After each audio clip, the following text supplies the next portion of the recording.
was giving where he was just talking about purpose and God and all of that. And those words are coming out. And to quote Moyatu, hard work, hard work.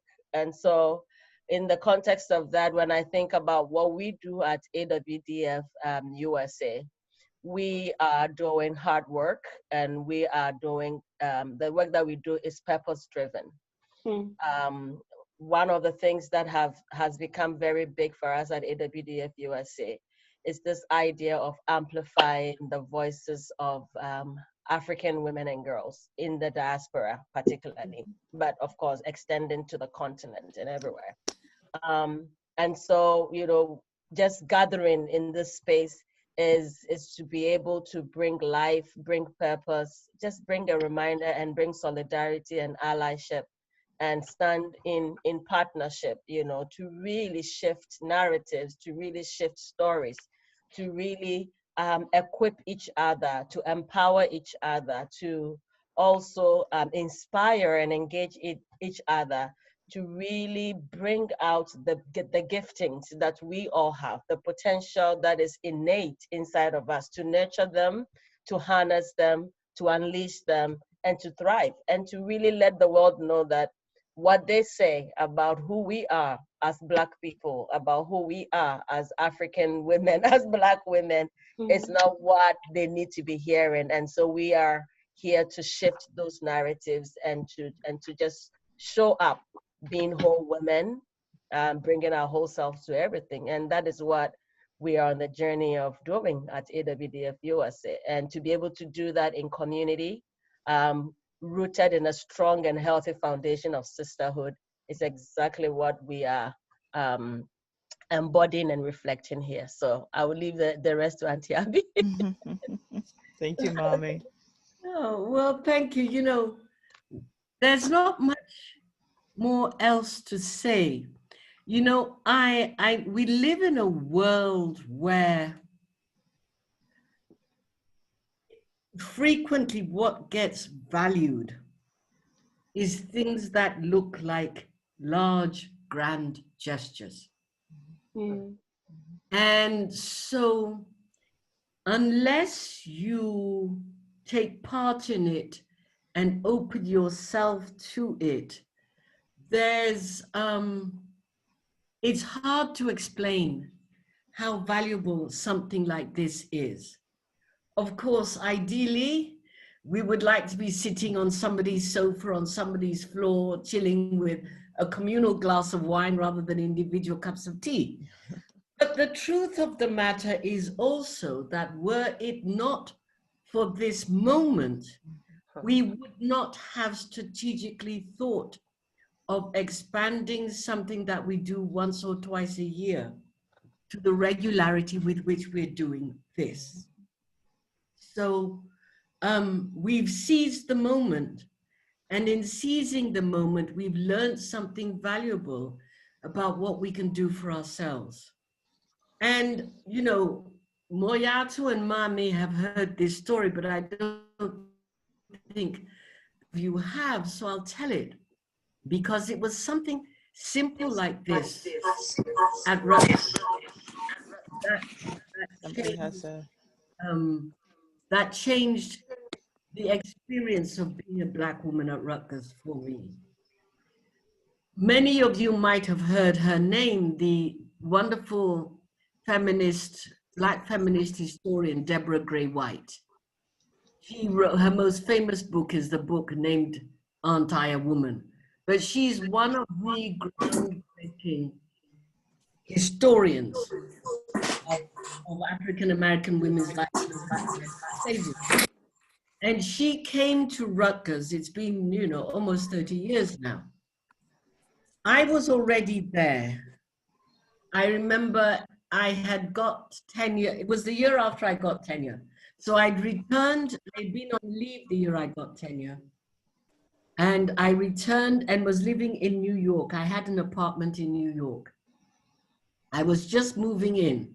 So it was about June or something. I'd come from LA at the end of the semester. I hadn't yet unpacked my boxes. It was the beginning of the summer. And it was, was early May because the Rutgers semester was just ending. And so I'm in this apartment. Very few people know I'm there. My things from LA are still in boxes because I've been on leave in LA for 2 years. And the phone goes. And I answer the phone. And this was in those days when we still had regular landline phones and cell phones. Cell phones were rare, and I don't think I even owned one. I answer the phone, and it's this voice says, "Hello, is this Abena?" I said, "Yes." She said, "This is Deborah Gray White." And of course, I sort of I'm by myself in my apartment, but I kind of sit up straighter because, I mean, this is a big woman. What is she doing calling me? She's only just come, but her arrival at Rutgers was big noise that she chose her. So I said, "Oh, wow." She'd been there just under a year. She'd arrived when I was on leave. So I said, "Oh, hello, how wonderful." And then she said, "Oh, I'm just calling you to see if you're free to come for a meeting." And I thought, oh. So I said, "Yes." And she burst out laughing. And she said, "No, I don't mean that kind of meeting." She said, "I know we haven't met before, and I know what they do to us Black women is always put us on committees. This is not a committee meeting. This is an antidote to committee meetings." And then she said, "I came to Rutgers because I heard that it was one of the few places in a major research institution where there were a number of Black women. Your name was called, Cheryl Walls was called, Renee Larry's name was called. I've heard all these names." She said, "I have been here a year. I have hardly met any of you, and I want to do something about it." I said, "Please tell me. I've just got back from LA. What do you want?" She proceeds to give me her address. At the time, she was married to some hotshot AT&T mogul. The marriage has since broken up, and she had a divorce party like no other. But she, living out in the woods in somewhere, horse country, New Jersey, she invited all of us to her house. She said, "You know what? Just bring a dish, bring something to drink, bring something. If you can't bring anything, bring yourself. I just need us to be together." And she collected every Black woman she could find at Rutgers. And we all went to her house just to hang out. We just chilled. And about an hour or two in, when she thought we'd met our peak, at that point we go round and say who we are, say what has happened to us that year, anything we want prayer for, anything we're celebrating. You know, I got tenure, my mama had a baby, whatever. Just to break the ice and get to know who we are. And then we continue eating. That was, well, I know 89, so that's been what, 30 years? 30 years. 30 years. Deborah Gray White can no longer leave New Brunswick at the end of the summer without having said that. We start asking her immediately after spring break, when is our get together? 1 year, she got a fellowship in DC. And at the time, her daughter was married and had just moved. So she sent out this notice just before the week of exam saying, "I'm on leave next year, so I'm just letting you know I'm going away before graduation.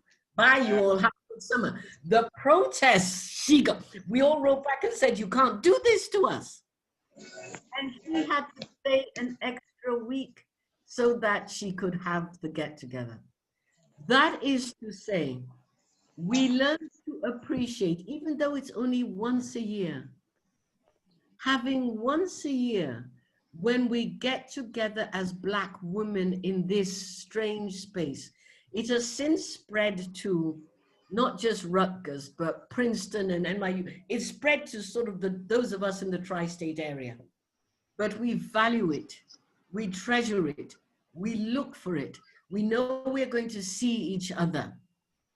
We don't actually plan anything. We don't do anything. We don't say, you know, such and such is coming, let's all do. No, we know that this is our safe space just to hug each other, catch up with each other, celebrate, you know, be mad, whatever. And it's really wonderful. And so I really want to thank you for offering this invitation and for accepting it, because this, it seems and it seems simple, but it's the kind of thing which a decade from now we'll realize how much it has kept our sanity in troubled times, and that the connections and that having safe space is an underestimated treasure. So AWDF, as you all know, has wonderful missions and things to do and the kinds of things we talk about. But this Hangout is just that. It's a self-care hangout. If there are important things to talk about, there are important things we do, and there are important things we will do, including today. But I just want to stress that the most important thing about it is that we just take the time to catch up with each other and share and say what we need and what we want. And nothing more ambitious than that need be necessary. Now, of course, if we want to plan a revolution, we can do that too. It's not obligatory. Are you going? Oh, somebody's on. Thank you so much, Auntie Abby. Let me, if you're on, if you're not speaking, please mute yourself, or I will mute you. Let me just mute all for now. Yeah.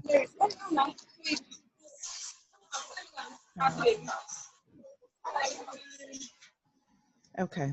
So Auntie Abby, the words that came to my mind as you spoke was even just a welcome to our virtual house right now. Welcome to our, let me unmute you. Welcome to our virtual house, Saturday today.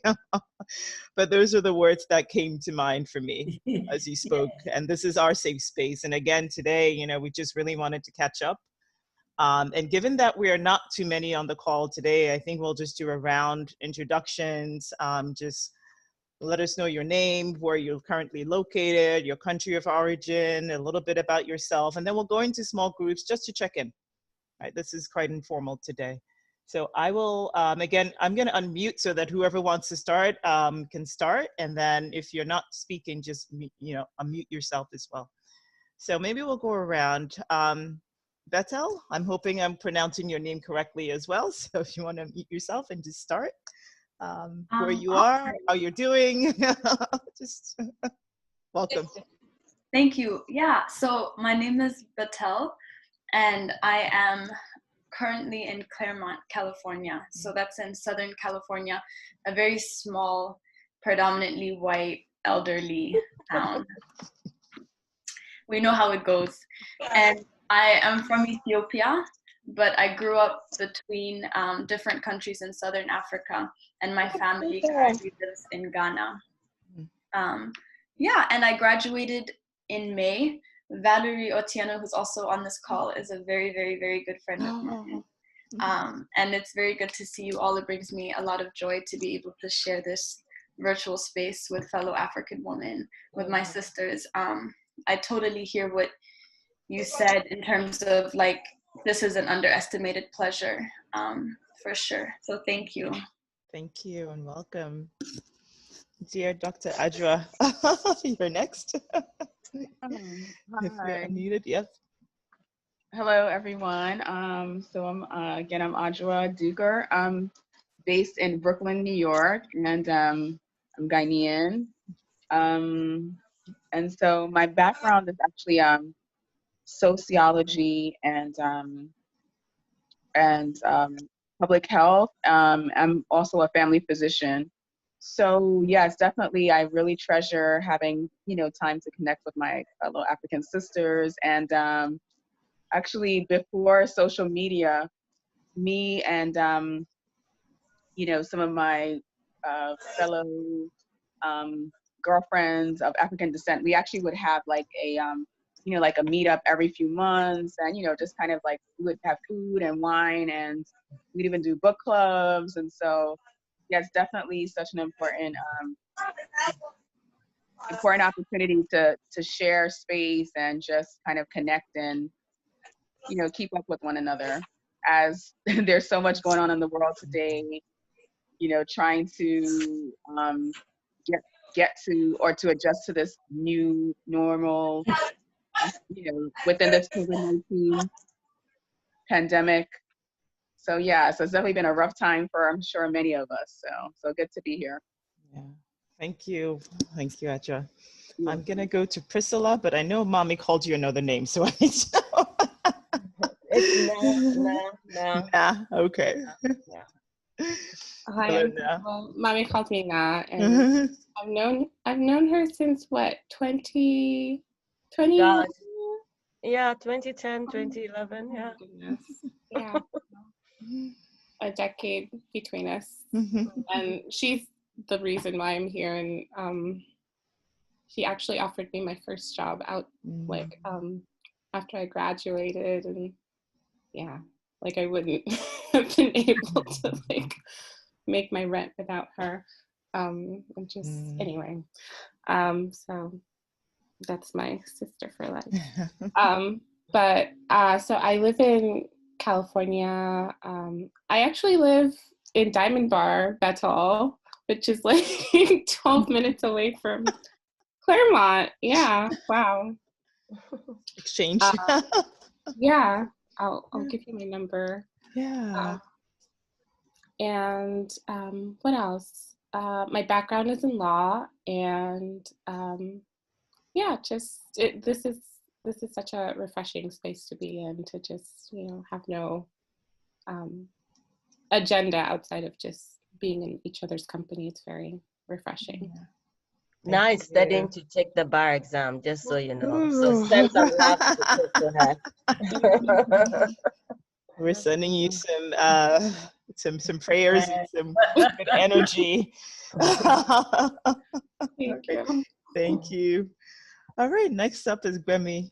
Again, if I'm pronouncing everyone, just let me know. I mean, that's the best I've heard outside of like family members.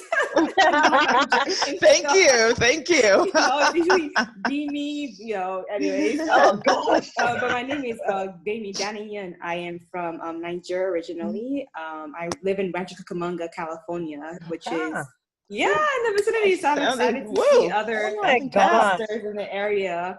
I am an internal medicine physician. I just started a new job 2 weeks ago now. My first job out of training as an assistant professor at a medical school. And yeah, I'm grateful for this space. I think the timing is, it's just, the timing is perfect. So just thank you all for organizing this and allowing us to have a space to just be ourselves and to share and grow in sisterhood. Thank you and welcome. All right, Claire.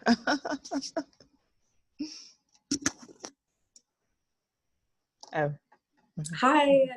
everyone. I'm Claire. I'm the communications fellow for the African Women's Development Fund, and I am from Kenya and England. But currently, I'm studying in Amsterdam, where I'm doing a degree in liberal arts. But yeah, I'm really looking forward to being here with you all. I have someone who's also in the video listening in. You're very impressive. He's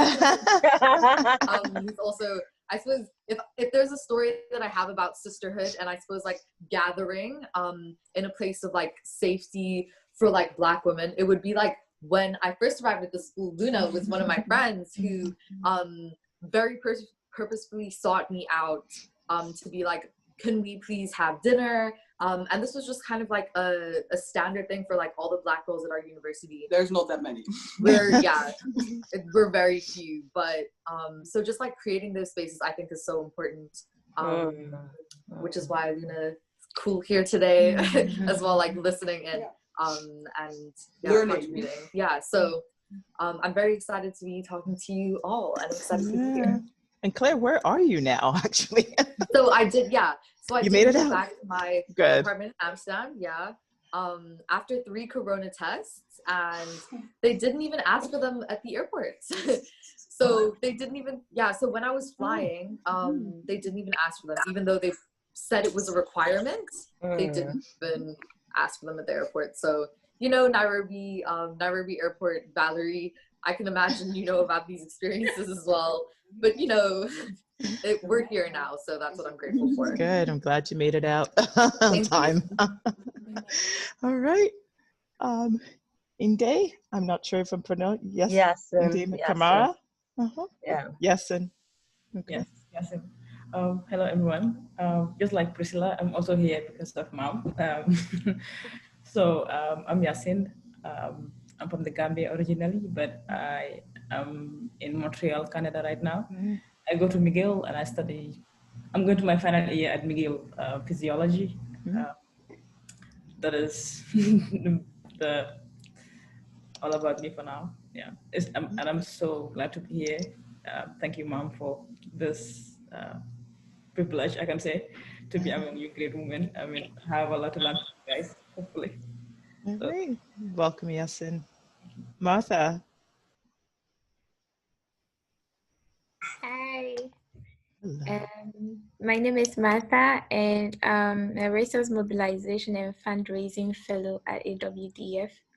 I'm currently in Paris, France, and I'm pursuing my master's degree in economics and business. And yeah, my background is finance and investments. And I think that I'm very, very excited to be here. And as class said, I think over here, we are not that much like the Black people aren't that much like in my school, but we try to hang out often, and that marks how important this event is for us to link up, especially in times like these. So I'm very excited to be here and to be able to meet new sisters. Yeah. Thanks, Martha. Valerie. And I'll say just a shout out to Valerie, who really planned this event as well. So shout out to you, Valerie, and thank you for all your hard work. Hi, I'm Valerie Otieno. I'm originally from Nairobi, Kenya. Currently, it's complicated in transit. I'm highly privileged to be back home right now, which is Nairobi, and it's really been, lovely working and just being home. And I keep thinking I'm in a mind warp because there's a whole different structure of dealing with COVID. When I was in the US, and here in Kenya, it's almost like it doesn't exist. So I'm still trying to balance what 2020 is. I'm an events fellow at AWDF, and it's just really lovely, seeing some of my personal friends here, that intergenerational connection, and just seeing the whole globe somewhat represented in terms of Africa, in Canada, the US, and the continent. It's 9 p.m., almost 9 p.m. here. So, that globalization and, just connectivity that in some ways is one of the very few positive aspects of COVID, and just being able to communicate with all of you. Yeah, yes. Pleasure. Thank you, Valerie. And Ngozi. Hello, everyone. Hello. Hi, welcome. Thank you. My name is Ngozi Cole from Freetown, Sierra Leone. And I'm just happy to be here. There's some faces here I know and miss, Moyatu and Mame. And I'm happy to just connect with new sisters, new friends. I think this is very needed, especially today. With the news of our Black superhero, passing. So I'm just happy to connect with everyone here, and I hope this is enriching and fulfilling as well. Thank you. Thank you. Welcome, Ngozi. I'll go to Moyatu. Hi, everyone. Hi, Ngozi. Good to see you. I don't miss you now. Maybe COVID been at that time. Please don't sell us, so I beg. Wait to be that. Ngozi is my Sierra Leonean sister. It's good to see her face. Good to see everybody. I'm Moyatu. I sit on the AWDF USA board. I'm based in New Jersey, and I'm Sierra Leonean American. Just a pleasure to be here. Really looking forward to connecting. Adjoa, it's good to see you. Auntie Abby, everybody, just lovely to see. Claire, just lovely to be here. It's a nice, soul-filling time. I just finished dropping off my mom, and I wouldn't spend the Saturday any other way than being in the presence of other Black sisters, especially during these unprecedented times. So it's a pleasure to be here. Hi, Mayatu. Cynthia, are you on? Cynthia? Welcome. Hi, I'm here. Yeah, let me try to put my video on. Hi, everyone. Sorry, I'm on the road. I'm not sure if you guys can see me. Yes, we can. My mask on and all that. Yeah. All right. Yes, I'm running errands, but I couldn't mix this. Again, my name is Cynthia Amo. I'm currently part of the board for finance side. My background is in accounting. What else? Finance, business administration. Yes, but currently I'm really focusing on system implementation. You know, innovation is the big thing now, so that's what I'm focusing on. But today I'm so glad that we can all come together and just see all our lovely faces, you know, with everything going on around. It's also really good that we can take time and connect with one another. So yes, and haircut. I'm loving it. Moyatu, I think that was. Thank you. Thank you. And I have to say, in times of sort of difficulty, one thing I can say is that Cynthia has been growing her business in times of difficulty. And I'm really looking forward to learning more about how you're doing it as well, because we're seeing AfriKinky is now a brand that she owns that's on the shelves in stores, right? At a time like this, people are sort of shrinking, right? And she's growing, and it's just a blessing to see that happen as well. So thank you for continuing that work, Cynthia. Good to see you, Cynthia. Not to mention the dokno and the chinam and the things. You know, I'm still waiting for my food. Mommy, you missed the dokno update on WhatsApp. I didn't put on Facebook this week, but I had it on WhatsApp. Cynthia have her yummy food to post. Maybe the next hangout will be showing like food story. Don't do that. That's maybe. Not good. Don't do that. Don't do it. Oh, thank you, Cynthia. Thank you. Next up is Dorika. If you can hear us. Thank you. Oh, there you yes, are. There you are. Hi. My name is Dorika Sydney Mkuchu. I'm currently based in North Tanzania. And can you hear me? Yes, yes. All right. Yes, I'm currently working as a project coordinator from Young Women Christian Association of Tanzania. And I'm so grateful to be part of this space. For me, it means a lot that to share a space with great people, from great women from all over the world. So to me, wherever I get a chance, opportunity to have a safe space like this one, I really like to join and to see what other people experience in terms of going through this difficult time. It's a bit different for me in Tanzania when it COVID-19 and everything. So I'd like really to hear what other women experience from all over the world. So I'm grateful to be part of this hangout. Yeah, welcome. Thank you. Thank you. Thank you. Next up is Chidi.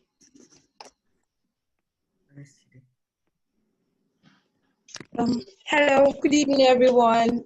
So sorry. I'm hiding somewhere in the toilet, in the salon. I'm trying to get my locks done, and it's very noisy, and I don't want here to be noisy. So please, no worries. Pardon me, I can't show the video. I'm hiding. We want to see your face for a second. Just a second. Regardless of where you are. Okay, yeah, regardless. This is your space. Love it. There you go.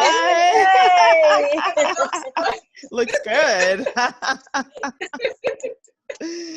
Good evening, everyone. I'm so excited to be here. My name is Chidi Cold Sweat, and I currently run an organization called Donors for Africa. And what we do is pretty much strengthen the capacity of innovative young non-profits, social enterprises to access funds, to build their capacity to run sustainable organizations. Because one of the major challenges we have locally is that, I mean, visions rise and fall, organizations rise and fall.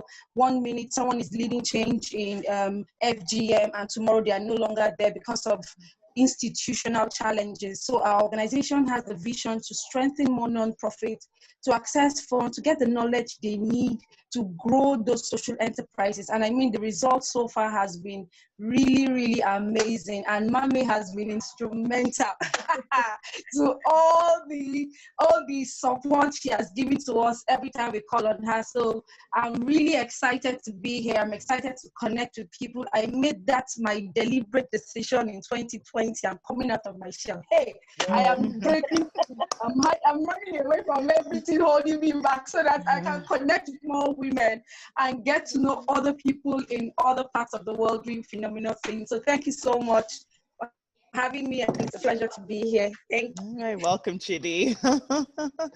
Last on the list, last but not least, One. Hi. I think that's everyone. Hi. Hi. Hi, everyone. My name is One Pusumane. I'm from Botswana, and I'm a current fellow with the AWDF. I work with Claire, Valerie, and Martha, and currently still in London trying to pack up my life because I have to start my PhD soon in Edinburgh.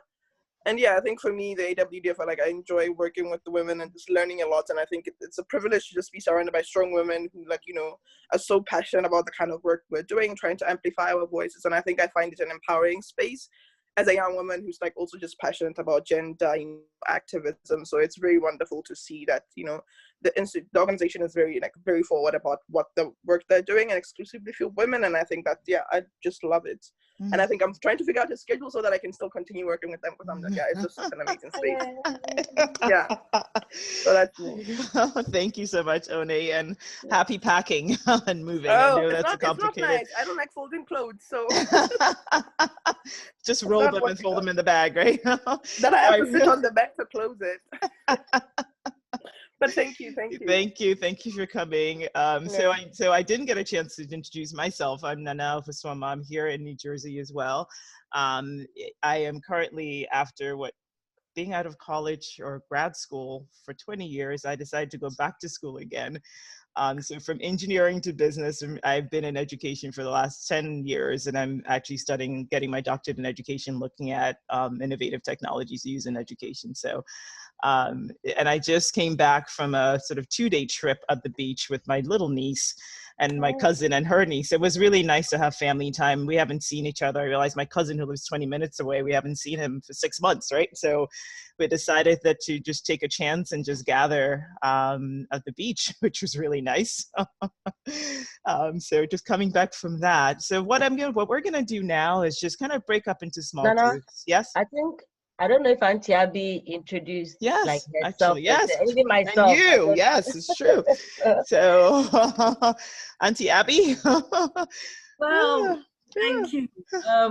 I do actually have something to say. I'm Abena Busia, one of the original board members of AWDF and AWDF USA in various roles. And I am from Ghana, raised in England, and then had my whole professional career at Rutgers University until 3 years ago when I became Ghana's ambassador to Brazil. So I'm here as ambassador to Brazil and the whole of South America. I don't know if I had done this the last time we met, but I made one of those big traumatic life decisions a few weeks ago and formally wrote to Rutgers to begin my retirement. Auntie 40 years. Oh my goodness. I has this wonderful golden handshake where they give you a year, what they call assigned to research, where they basically pay you to wrap up with your graduate students, give a few guest lectures, empty your office. So I officially start my year of research on January the 1st. And prior, on January the 1st of 2022, I'll be Professor Emerita. Oh, wow. Wow. On December the 1st of 2020, I'm going to be out of work. My news is that, of course, I am a political appointee, and there are elections in Ghana.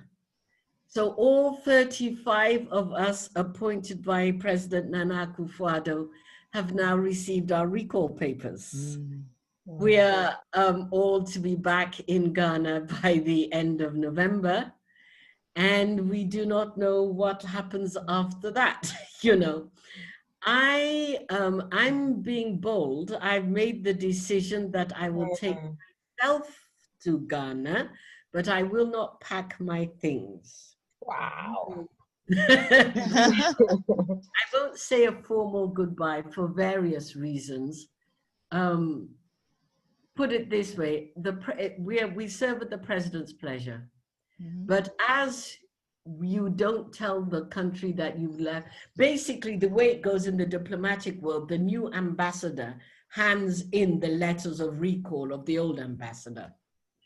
And so I have asked permission, because there are various things I want to do, to leave my luggage here. And if I don't get reappointed, I will simply come back in January to say my goodbyes and ship my stuff, whether to the States or I'm footloose and fancy free. I'm jobless and homeless.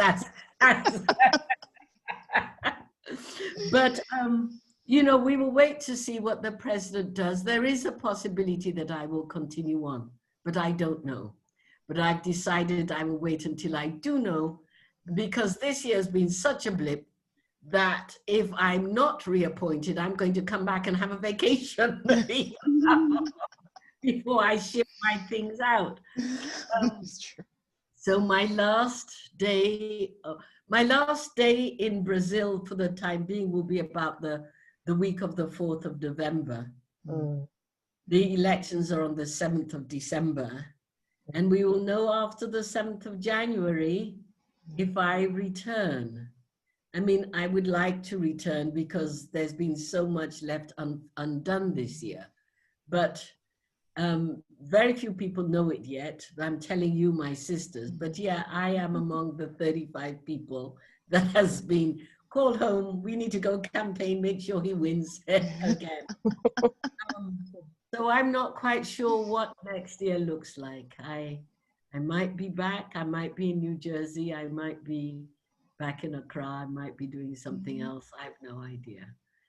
But that's my news. This has been a good year, though. Yeah. A very good year. Anyway, yeah. Even under COVID-19, I've had my family with me. I've done a lot of spiritual work, and I came across the work of Dr. Jason Fung, and so I have lost 20 pounds. That's my other. Wow. And significantly cut my diabetes medication in half because of it. So that's just awesome. That is awesome. I've become a missionary for this Canadian doctor. I think he's absolutely right, and that the treatment of type 2 diabetes is wrong. And that I did it through intermittent fasting. And within the space of 6 weeks, I lost 10 pounds and brought my blood sugar level down from 7.2 to 5.9. Wow. I read a book. It's amazing. Yeah. You know, so that's my news. It's good to see you. I'm here until November. I hope to be back in the spring. But as I said, like everybody else, I serve at the pleasure of the president. So I'll either be back in the spring to work or back in the spring for a holiday of the places I didn't get to, hoping that the virus might have abated even in this country. Right. But, you know, meanwhile, we're home looking after ourselves. Yeah. Thank you so much for sharing that, Auntie Abby. You're privileged to hear your news. And what I was thinking about was a comment that Chidi had said. Yeah, go ahead. No, two quick things from what you said. Two things you said. One, thank you, Valerie, because although this is an informal space, they always take work. You know, Deborah Gray White has to clean her house every time we come. It always takes work, and we thank you for keeping to it and planning and working on it. Thank you very much. Thank you, Valerie. And the other thing is, if I could make a bid, a request for us to have a workshop about Afrikinky. Yes, she's on the list for our discussion around entrepreneurship, because I really want to know how she did it. Right? Yes. I really would love to know at a time where businesses are shrinking. Yeah. Cynthia did it somehow, right? And so we'll be talking about that definitely before the year is up. All right, Mom. So the word that came to mind, Auntie Abby, as you were talking, was sort of 2020 is a bizarre year, but in a way it's forcing us kind of between what Mommy said and Chidi said was this thing of sort of being free and freedom and not letting things hold you back for where you want to go. And it goes back to Mommy's sort of call for a purpose-driven life, right? A purpose-driven existence. And I think it's forcing all of us to take a look at where we are, what we're doing, why we're doing it on all levels. I think that, so thank you for those words from all of you, because that's, I think, what's going on for a lot of us this year as well. So Mommy, we'll go to you. Yeah, just quickly, because I know we have to get them, but for me, I say that there is no more better backdrop to experience resilience than 2020.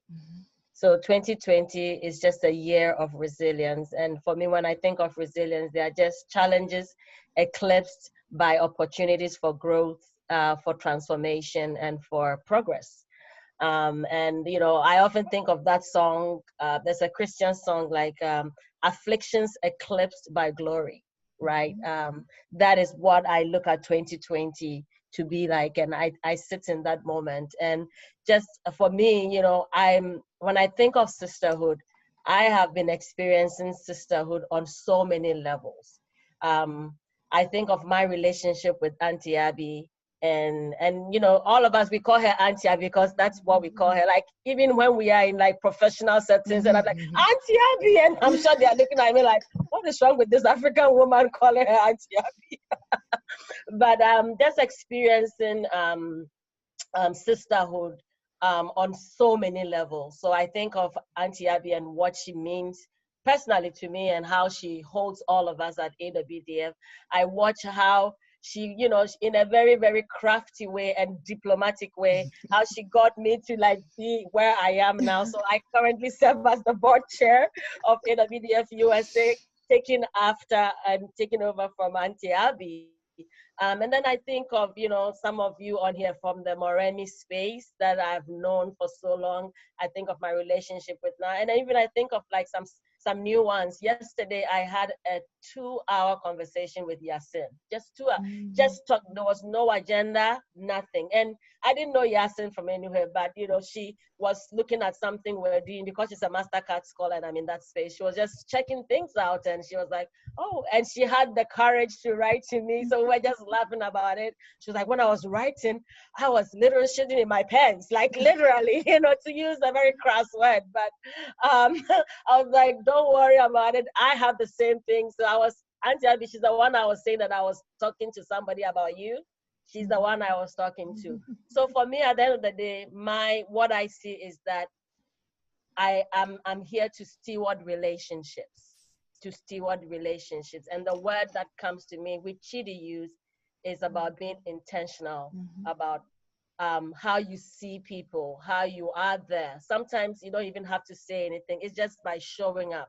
I think of my relationship with Moyatu, and, you know, she doesn't have to, you know, you just show up, you know. And so for every single person here, I'm just so grateful. I think of Nana, and I think of just reaching. Nana is family. She's like, we are related, right? And I think of reaching out to her, and, you know, just how she just hold space. And then I think of all the fellows who are in this space. It just blows my mind, because sometimes I'm building courage and nurturing that, you know, to be able to ask for things that we want. Sometimes we don't ask because we come up with all kinds of assumptions and stories in our head, and that prevents that. But I'm in a place to ask. I'm learning to ask for what we need, and then I'm learning to bring myself in a very vulnerable way and an authentic way. And I notice that when I show up that way, we give permission to others to also bring their full selves. And at the end of the day, my goal is to be a whole woman, bringing all of who I am to every experience. So thank you. Thank you. Thank you, Mommy. And thanks to all. So what I want to do now, and just kind of like, is break everybody up into smaller groups and just talk about whatever you want to talk about. If you need guidance, I'll give you 2 questions. What are you experiencing now, and what's keeping you going? Right? What are you experiencing now? What's keeping you going? What's bringing you some level of joy in this time? So I'm just going to split everybody, just random splitting up, right? There's no rhyme or reason to this, but just really wanted you to be in a smaller groups with each other and just talk about what's going on with you. So I will probably give maybe 15. I know we're running a little bit short on time, but that's okay. If you're okay with staying, that's fine. Maybe give everybody sort of 15 minutes or so, or 10, I'll check in around 10 minutes, but give you 15 minutes just to talk. So we'll see you in a few. Okay. All right. How are you splitting us up? Yes, you'll see a notice coming up shortly. Okay.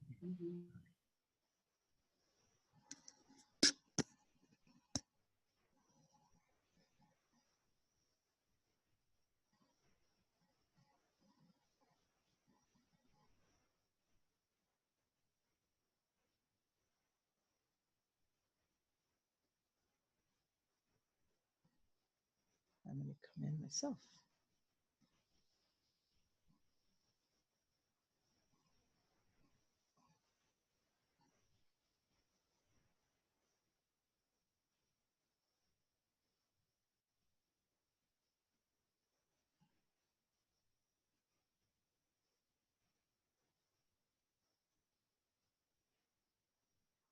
Yeah. Hello. I'm going to be Hello. out of room, so don't mind me. But okay. So how are you guys doing? It's a bizarre year. It sure is, Yeah. right? Yeah. It really is. I can start. I think it's been a strange year because I've been getting a lot of like career progression.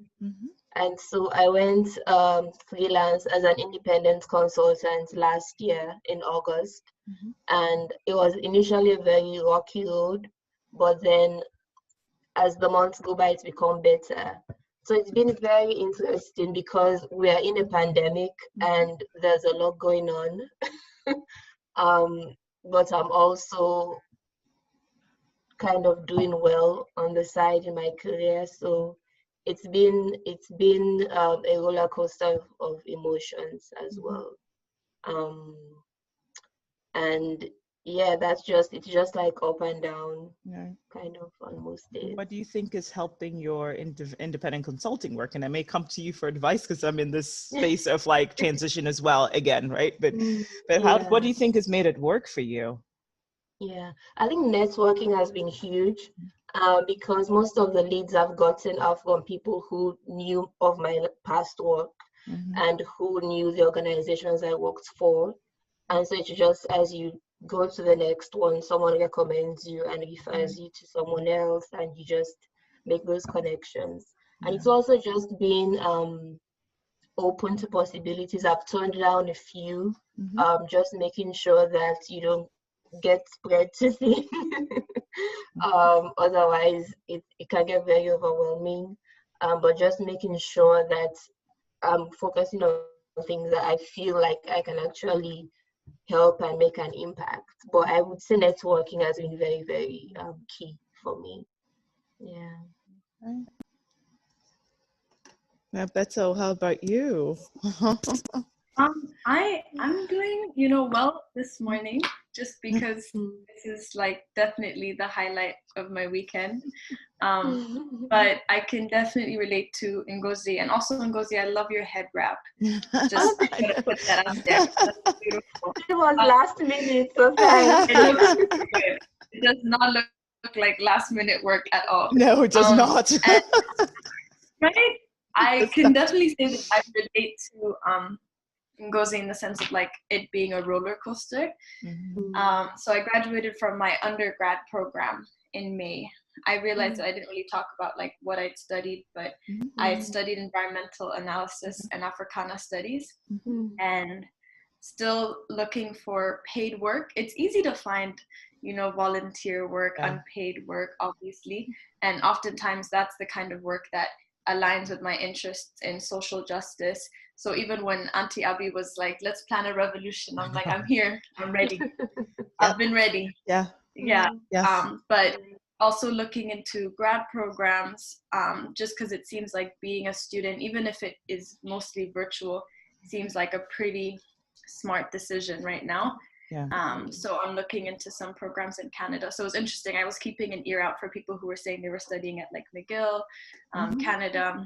But yeah, and then I guess what's keeping me going, that's an interesting question. I'm very grateful for my mental health right now. I'm grateful for my community, for my really nice housemates who are so generous and welcoming.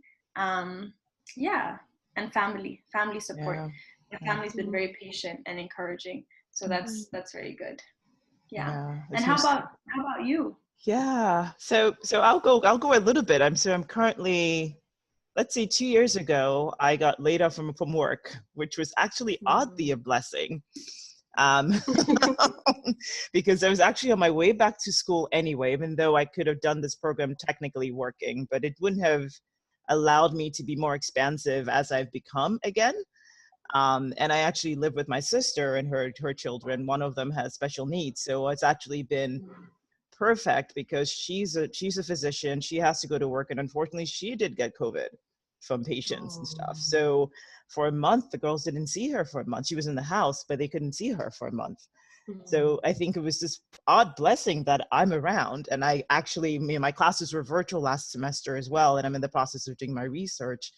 And it just worked out in an odd way. So it's been just like, it's been a tough one in terms of school because I'm trying to interview teachers about virtual augmented reality. And most teachers are in the space of like, are we virtual? Are we going to school? Are we open? So as much as summer is a good time to get teachers usually, it's like their mind share is not there. And so it's been a little hard to get as many as I wanted to. For all the work I put in, my advisor's like, oh, we can maybe deal with less. And I was like, no, I'm going to keep trying.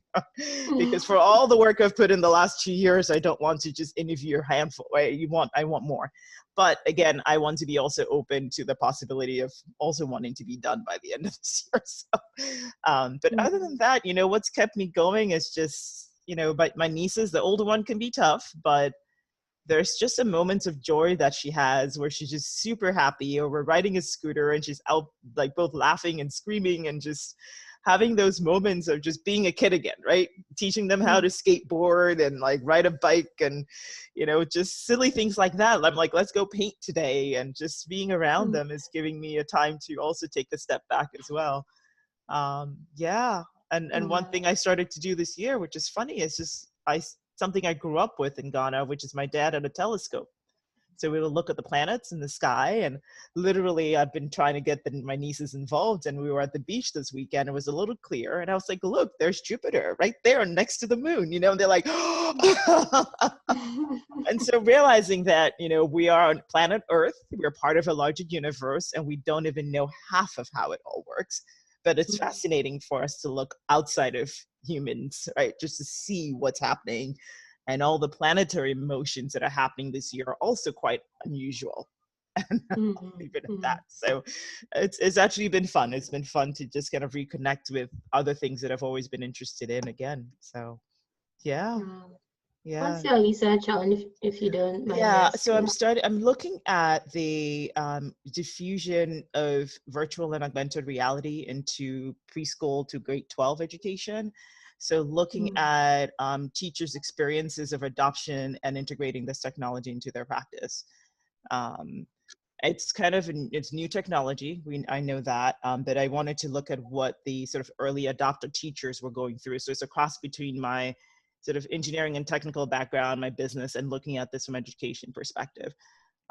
So it's been Sounds really cool. it's really, really fun. I've been like finding all these new technologies out there, and I've worked in tech before, and I've been out of tech for 10 years, and it's just been fun to reconnect with that. And there's some new technologies that are coming up that are fascinating, but also, again, we have to be careful. There's always a dark side to everything, because, you know, and so, but for me, my thinking right now is that as especially African women and Africans in general, we need to own the content that's going to be used for virtual and augmented reality for ourselves, because what's going to happen is someone's going to, I mean, at the end of the day, someone's going to come and create content for, let's say, education, and it may not be what we need. And so that's some of the discussion I'm starting to have with a few people is how do we create some content for our own children as they come up, right? If they have an opportunity to use this technology, how can you use it for them as well? But it's really interesting technology, especially when you put on the goggles and the headset and just being in somebody else's shoes. Like, it allows you to actually be in somebody else's shoes. And there's been a lot of work done around empathy building using this technology and the impact it can have. So it's been interesting to research. It's been interesting. Yeah. But if you know any teachers that are using virtual, let me know. I'm looking for more. I'm looking for more. Okay. That does sound really interesting, and it also makes me think about like Afrofuturism and decolonization and like decolonizing education, you know, and like what challenges we're gonna face when it comes to these like diffusions or introductions of new technology within our education system back home, which is already so neo-colonial. Right, right. I think it's a realization that everything is whitewashed around the world. I'm sorry to say. Yeah. And like it's our whole education system is saturated in like colonial education. It's ridiculous. It is. Yeah. It is. But I'm gonna get Chidi. Are you there? I'm gonna get you in on the conversation. Just if you're still there. Oh, she may not be. I know she was getting her hair done. But yeah. Oh, I'm here. Okay, hi Chidi. Okay. How are you doing? What are your thoughts you, as well? But yeah, we need to think about the future, and Betel, I think you're right. We need to start thinking about it now. Yeah. Absolutely. Yeah. Chidi? Yes. So thank you all so much for sharing. So for me, this year, I think I'm done being Superwoman this year. So maybe because of like the circles of my immediate circles, right? And even the scope of work that I have to do. So most times you're showing up for organizations, you're supporting other people, and then you keep neglecting yourself. So I think for me with COVID-19, what it just did with lots of death, you know, especially back home, too many people were just dying, just keep hearing all this sad news every day. I think it just made me realize that life will go on with or without you. And all of a sudden, everything I used to put on hold in my life, I'm like, you know what, I'm so done, like, not anymore. So it's not like I don't care or love other people, but I've started becoming a bit more selfish with like my choices, the things that are important to me, delegating and letting other people take care of my kids. I don't have to be the one to do that. Like, I'm just trying to now think about me, and for the first time I'm thinking about, you know, pursuing my studies or furthering my education. You know, I'm finally I'm finally taking like active steps to apply for the Chevening scholarship. Like, I'm just beginning to think about me for the first time in a long while. So for me, that's been like my biggest wake-up call, right? I'm now buying myself things. I'm not waiting until some special day. You know, I'm just going a bit crazy, but I'm just enjoying feeling all the different emotions. Some days I feel like working. Some days you send me messages, I won't respond to you until I'm in the mood or I'm in that frame of mind. But I've just started taking my mental health, myself, a lot more seriously than I used to do before. So to me, that's like the one thing I'm really grateful for. I mean, sadly, COVID-19, but that has just hit me in the face like, if you die tomorrow, life goes on. So it's been like my most wake up call since this thing started. So Yeah. yeah, I have to take Yeah. that off my chest. So sorry. Yeah, no, thank you for sharing that. I think this year has been a wake-up call for humanity in general, and I know that not everybody's awake yet, but some people still want to be asleep, but that's okay. And Chidi, I was curious about, I know you're in the salon. How are the organizations you're supporting doing through this? In fact, that's the most shocking thing. You know, we started like a pilot, like a test idea. So we tested it small, and the results have been amazing. Like a particular nonprofit we help just access $300,000. This is something they've never done before. You know, people are accessing funds, people are getting into fellowship programs. And I'm like, oh my God, and all this is happening. I mean, through the grace of God, through us, but to see all that they get to achieve, right? It all of a sudden makes you also begin to think, okay, so where am I in all this? I need to also find something to achieve for myself and for the organization I represent. So it's not, it's pushing me out of my comfort zone to now, like, as I'm sourcing for opportunities for them, I'm also now trying to be a bit more deliberate about speaking up and asking for things for myself and for my organization. And it's not been easy, because I guess every time you have to do something new, there's always that season of freaking out, but just finding the strength to just do something different, something I'm not used to, you know, market something I'm not used to, and see that people are actually saying yes. For me, it's been comforting. At the same time, it just makes you realize there's still so much work to be done, right? But I don't want to go into a savior mentality. You know, we will all save ourselves eventually. So I'm just taking it one day at a time right now. But it's been phenomenal, honestly. It has. Yeah, I know this year has been shocking in many ways. I mean, on all levels, but I do think that some people, some are doing really well, in spite of all that's happening. And it's making us, and I appreciate you saying how you're trying to be more selfish, which is a great thing to to come to, right? Because my belief is, if we don't fill our baskets first, we can't help anybody else, right? If you're not full yourself, you can't give, and otherwise you'll go into the negative, and that's not healthy. That's not healthy. So yeah, no, it's been one of those years where you have to take a step back and say, you know, what am I doing? Why am I doing it? And yeah, no, thank you for sharing that. Thank you for sharing that. Any thoughts on sort of how what are you thinking about for the future for all of you? What do you, at least we've heard a little bit. And actually, Chidi, I wanted to get a sense, what do you want to study? You talked about potentially going back to school, and then I'll come back to the rest of you. Okay, so interestingly, my life has started taking an interesting turn.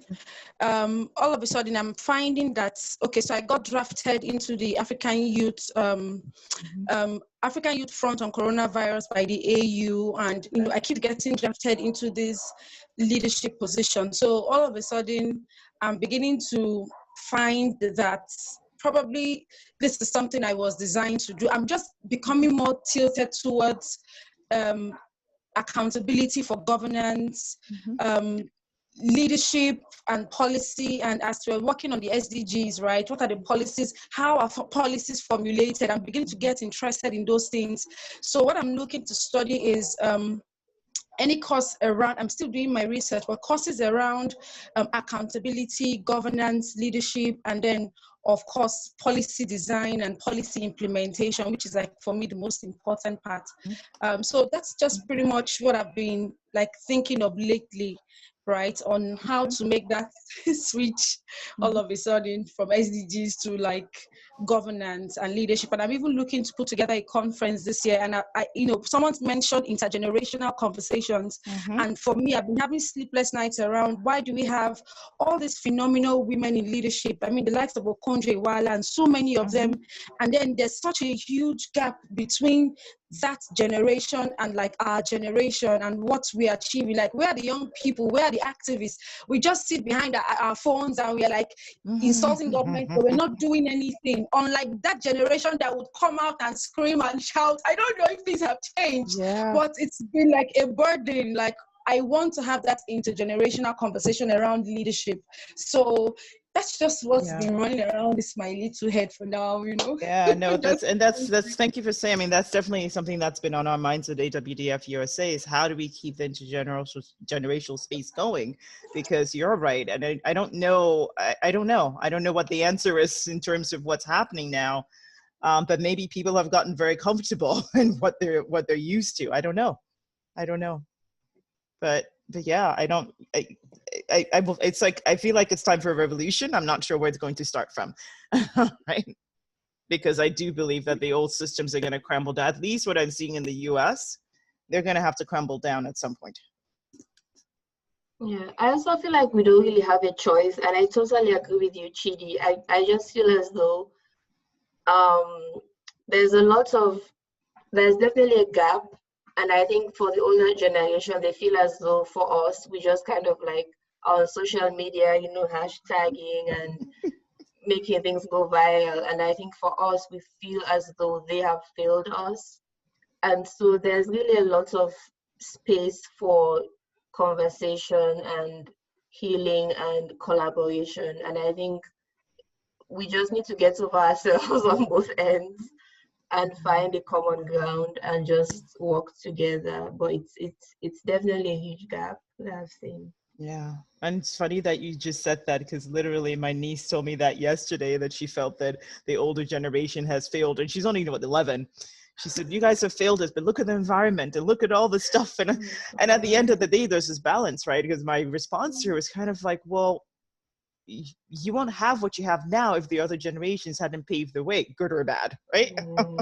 But I think that this discussion is real, even at her age, thinking about, well, you guys failed us. Look at the environment. Look what you did. Look at you, right? And it's how do we find that common ground to say, yes, we may have done things not so well. Maybe some things were good, but how do we kind of find this balance to move forward and kind of revolutionize what we have?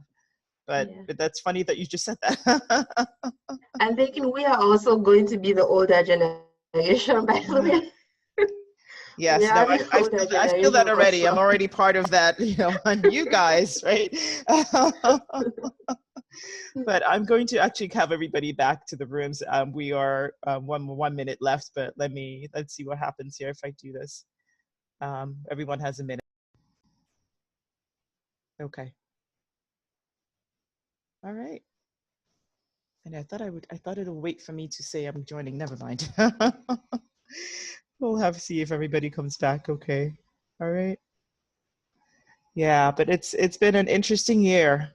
I think we've got a few more years of sort of shaking up the systems and structures around the world, I think.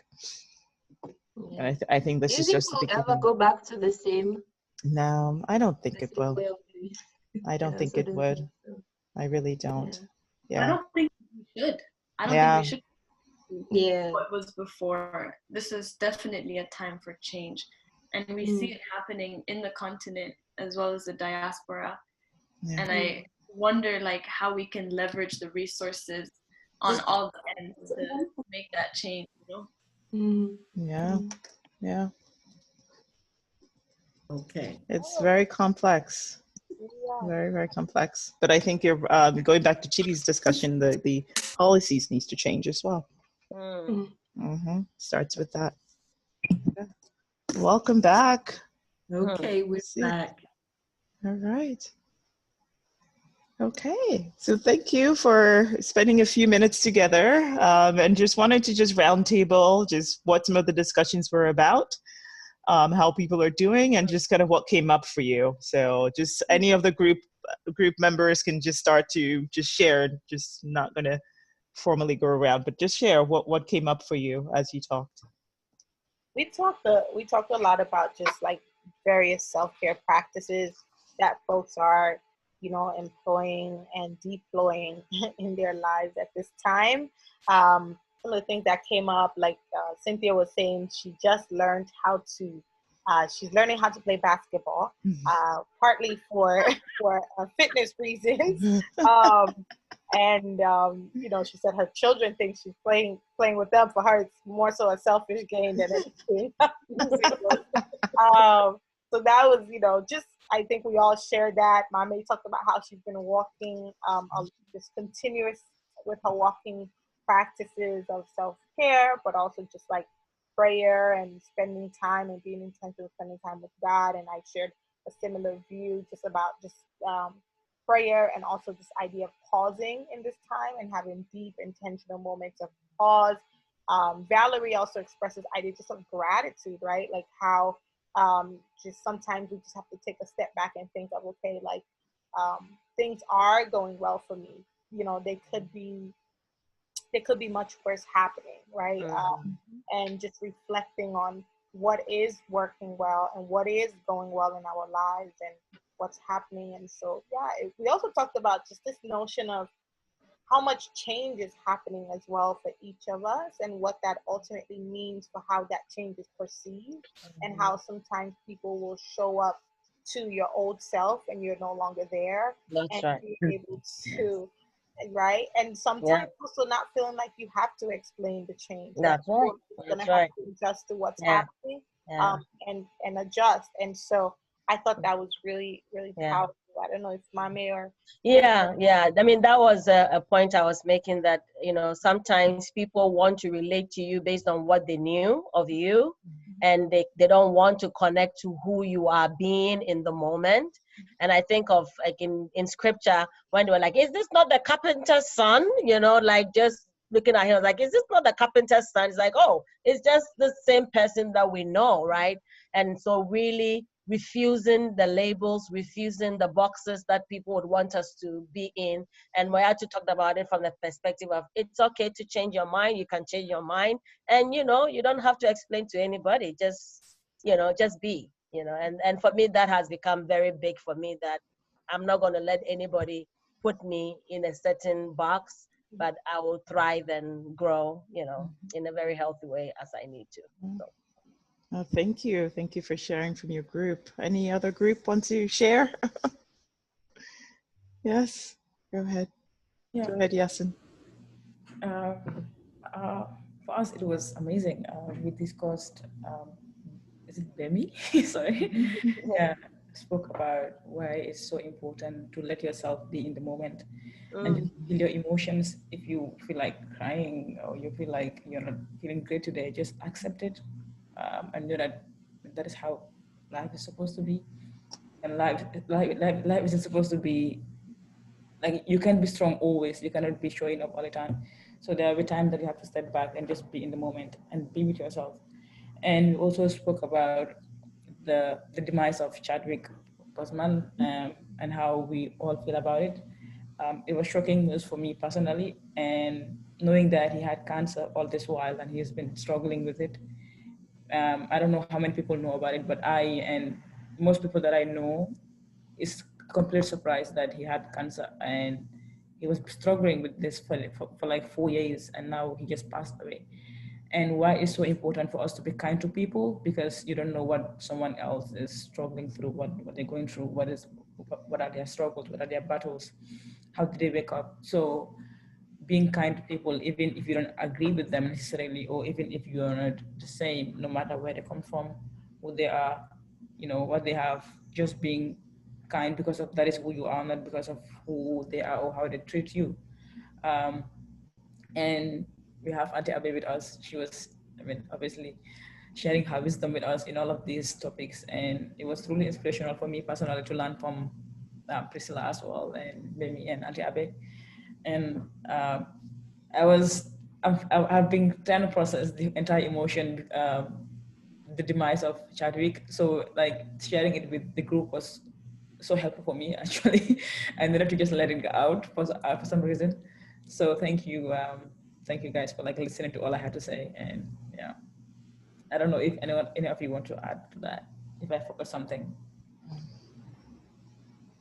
Yeah, thank you so much for sharing, and I'm glad you got an opportunity to share with each other. And you're right that, you know, if someone's dealing with that for 4 years and still out there, you know, being the best that they can, it's humbling to remember that, right? It's very humbling. And any other groups to share? Yeah, so for our group, we were basically talking about what's keeping us going and what's happening with us. And for some of us, we've actually been grieving over how a lot of Black people, especially women, are going through lots of difficult situations, and it's just about time that some of us felt like we had to actually talk about it, because the more you discuss such issues, the more some of this grief and pain goes away. And so that's what actually is keeping some of us going, to have open conversations about such difficult times. And what we've been actually looking forward to, some of us, we are changing jobs, some of us, we are looking forward to school reopening, and we are starting new jobs. So it's like you now have to cope with the new outdoor system, where you are going to be outdoor when you've been indoor for such a long period of time. And for some of us, their main issue has been the COVID issue, where a country like Tanzania, they are still not running tests and all those kind of stuff. But then deep down in families, we have people who are having like, as in recording death of loved ones because of the COVID, but because the test is not being done, like it's a very confused situation, like a very, very confused one. So yeah, and we were just talking about the fact that, let's say if you come to the Western world, like in Europe or US or wherever, COVID tests and all those things are free. But then in Africa, you have to pay money to get tested. Like in Kenya, you have to pay about 10,000 shilling, which is like $100 to get a test done. In Ghana, you have to pay about 200 Ghana cedis, which is a bit under 40 euros to get a test done. And we are thinking that that's probably one of the main reasons why people may not even want to get tested. Not like they don't want to test, but then it's not a very fair situation.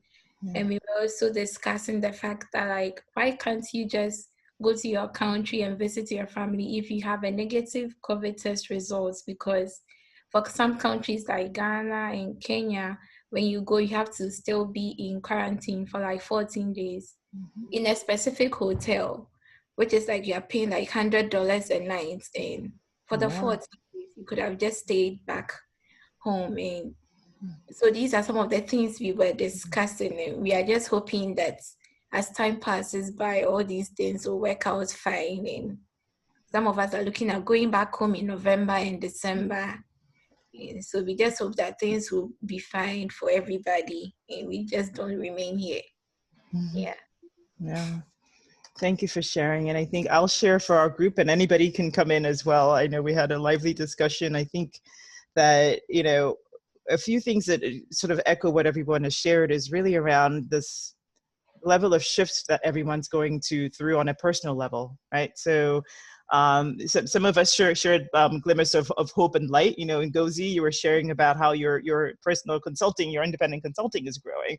And that's, again, another light. So between you and Cynthia, I really want to learn about what you did and how you're doing. And we talked a little bit about sort of your how you've done it through networking and just building, continue to build.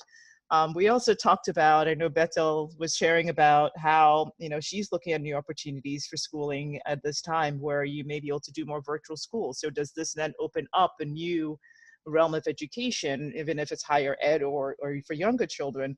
Is how can you now access new programs that you may have not been able to access, just because now we can do some virtual schooling as well. I know that one thing that Chidi shared, which I think a lot of you are saying as well, is this sense of self-care and being a little bit more selfish. Yeah. Finding time for yourself and saying, you know, today I don't feel so good, maybe we'll just take a break. And I'll respond when I have time and energy, and just being able to monitor that for yourself and not being apologetic about the shifts that you're making for yourself. And I think that's critical for all of us, to sort of think about how we're doing that and setting our boundaries and making sure we're taking care of ourselves first, kind of fill your basket before you can give to other people. What we also talked about, which is interesting as well, was this is a time for change. So Auntie Abby, your revolution is needed, wherever that's going to come from. We need the revolution. And there's a sense that the structures of the world are going to be crumbling to some level, and may take some time. But some structures are going to have to crumble for us to move forward. And I think that one thing we talked about, and it just clicked to me talking about Black Panther, was the sense of Afrofuturism and this intergenerational discussions that are needed, where some of the younger generation feel that the older generation have failed them, right? And I was just having a conversation with my niece yesterday, and she was like, you guys have failed us. Look at the environment, look what's happening, look at these systems, and it's sort of like we need to have these conversations more often so that we can really understand each other and come to some common ground of what the revolution is going to look like now in the future. And we were talking a little bit of Afrofuturism, what does the future of Africa look like and Africans look like, and how can we sort of bridge the generations to make us stronger, right? But any of the group want to share a little bit more? I'm sure I missed some, and we had a lot of, sure I missed something, but if anyone wants to share, please do as well. So, okay. So I think that what I've seen, at least from our conversation today, and we can go around and just say sort of key takeaways for everybody. It's just the world is shifting, everyone's shifting personally as well. But there's a lot of hope, and there's a lot of light at the end of the tunnel somewhere, even in any day. And I think that for me, as the team knows, I look to the stars and the planets because there's fascinating stuff happening this year as well around the movement, which may be interesting for what's happening on the planets. But, yeah. All right. So any takeaways from anyone? We'll just maybe go around and just randomly just share out what this meant for you and what you got out of this today. So I was wondering, I know that during our breakout session, I was with Nana and Chidi had shared her experiences with leadership and policy and her interests in those fields, and was reflecting on kind of like the absence of mass movements within the African continent, as we see perhaps in the US or historically with our independence movements, whatever it may be, right? And I was just thinking about the context of Mali with the government being overthrown, but also what we're seeing with the solidarity with the movement for Black lives within the African continent. And oftentimes I think because we're in the diaspora, because we're in our specific geographic locations, we're very in tune with what's happening in our local area and the issues that are affecting Black people and the Black experience wherever we are. And so I'm really interested and eager to learn about how you all connect with the context back home and what's happening on the ground and what some of the concerns are of our brothers and sisters back home. Because usually, we stay in touch with our friends, with our family, but it's difficult to really understand how we want to move forward as Black people globally and have a strategy and an agenda that is global and transnational and Pan-African. Well, that's such an important point that requires another 3-hour session. But one of the things that I think has become clear to me, and it's what makes it difficult sometimes to have conversations where we all come from, is that the feeling of being Black is more acute when you are outside of the continent than when you're in. And we do need Pan-Africanist strategies, but Pan-Africanism, when you're outside the continent, it is much easier for it to be a pan-Blackness than it is when you're inside the continent, when, in a sense, you are negotiating that. How should I say it? When you are outside the continent, it is your Blackness that marks you out somehow strategically as different.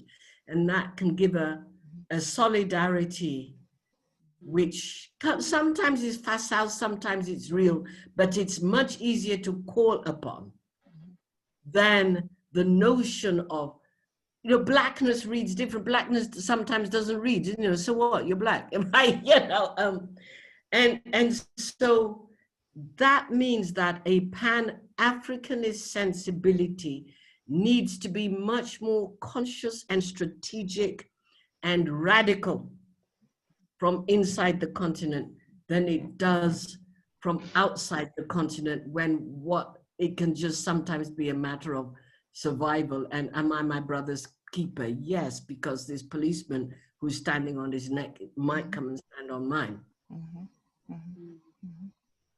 So the histories are parallel but different. Are parallel but different. Yeah. Yeah, the contexts are different. Yeah. Any other thoughts around the virtual house? And I think that conversation about Pan-Africanism versus Pan-Blackness, it's really playing out, especially in this election in the US with Kamala Harris and people, you know, debating her. I don't know if people are familiar with this, but there's this movement called the ADOS movement, the African descendants of American descendants of slaves, and they're really, you know, pushing this idea that you know, because she is the daughter of immigrants, the fact of her, they contest the fact of her Americanness and situate that within like her Black identity. So it's they did the same to Barack Obama. Yes. Let us never forget. They did the same with Barack Obama. Barack Obama wasn't Black enough for a whole bunch of folk. Yep. Yeah. And there's a question whether she is as well, right? Yeah. Yeah. And it's exhausting. It's exhausting. It's exhausting. Don't get me off on that. So yes, I mean, if Barack Obama and Kamala Harris are not Black enough, then what in the world have people like myself spent 40 years of our lives doing? Right. Right. That's really interesting, Auntie Abby. And I'm also wondering, like, this emphasis on the legitimacy of your heritage or origins completely decenters the attention from the structural issues, right? And the structural demands for change, because we cannot be focused on even just the idea of, you know, Democrats being the good people, the good cops. There are no good cops. Democracy is not necessarily, like, it's not upheld in the US. There is no democracy, you know? So what we're able to like focus on is also determined by these conversations that dominate this mainstream media, right? Yeah. But it's not where our attention needs to be as Africans, as Black people, as just people of the world. Yeah. You know, it's we are Black enough when they need us, and when they want. But I wonder whether Amadou Diallo was Black enough. Yeah. Yeah. That's a conversation we need to have. And I think it also is something for the next generation, right? And some of my discussion with my cousin this weekend was the girls they're growing up here, they were born here. Are they even, you know, are they African? Are they American? Are they Ghanaian American? Are they what? It's like this whole big sort of discussion that I think that as us, we need to have a conversation of how do we support that next generation as well? How do we raise how do we raise our children, right? It's been a confusing discussion. And that's why the symbolism of Wakanda and what Chadwick embodied, you know, is so poignant. Critical. You know, he was that binding, you know, agent across the diaspora. So I think that's what's the identity conflict is definitely a real one for those of us that are like, I mean, like I was born in Nigeria, but I left when I was 8. So, you know, if that conflict of, you know, back home, I'm not Nigerian enough. In America, I'm, you know, I could pass, but once you find out my name, then it's like, oh no, she's definitely not from here. Where are you really from? Right, Yeah, right. it's like, oh, it's like, are you, so for me, I had to, I had to realize that I had to deal with that conflict, myself, and I had to be bold and confident in saying, you know what, I am Nigerian. Like, nobody else can define to me what it means to be Nigerian enough. If that is what I am, that is what I say that I am, that is what I am. And it's interesting because I've had that conversation with somebody like, oh, where are you from? I'm like, I'm from Nigeria. And they're like, oh, but I mean, like, in the United States, where are you from? I'm like, I'm from Nigeria, but I live in California. And they're like, oh, but like, where are you from? I'm like, I'm from Nigeria, And it was just like a very odd conversation because I'm like, I'm that, and I had to just stand in that confidence that, I can decide for myself what I want my identity to lie in, but it is a big conflict, and it took me several years. Like, I'm talking like most of my time to get to that point. So I think that would be a great conversation to have. Yeah, so I think, so that's great. I mean, so I think that I would love to have this conversation longer to give us more time. I know we're run out of time today, but it's a critical discussion to have, especially as we have sort of the Black Lives Matter movements in the US and just what may be happening on the continent, how everyone's reacting to that. I think it's another discussion we do definitely need to put on the table. So with that said, I just want to thank, and make sure we put a note down for that. I know that we have a few more AfriWomen events coming up this year. No, quick question. So I'm wondering if for this, I mean, I think with everything we've said, perhaps, I don't know if we want to do this like informal gathering, like maybe a monthly thingy, it doesn't have to be like 3 months or, I think the more we can, because there's just so much to talk about, like case in point today, like we didn't even get to some of the other things we want to talk about, and then more things are coming. And so maybe if we can decide, we can agree that like a monthly, no agenda-less check-in, but agenda-less, but with important topics that are important to us. Yes, we can. And just briefly on, one of the things that Auntie BC, who is one of the founders for AWDF, always says is, one time she said that and it stuck with me. Like, how sometimes we introduce ourselves and we say, I am originally from Ghana. I stopped saying originally. I am from Ghana, period. And no originally or no nothing on there. That was something that she challenged me on when she explained it. So I stopped telling people I'm originally from Ghana. I am Ghanaian, period. Thank you. Thank you. So yes, I think we will structure something where we can just gather every month. Whoever can have time, come in, because I think these discussions need to be had. And we also need to just be there for each other as well in our virtual house, I would call it. And bring more people And bring more people, especially different gender. I mean, we want to have the intergenerational conversation because that definitely came up as we talked. And that's something that AWDF USA is about as well. So with that said, I just want to thank everybody for your time and your gracious sort of acceptance of our invitation, and just keep well. Stay safe, and just be well, and have a great rest of your Saturday, if you still have a Saturday left, for those of you in Kenya.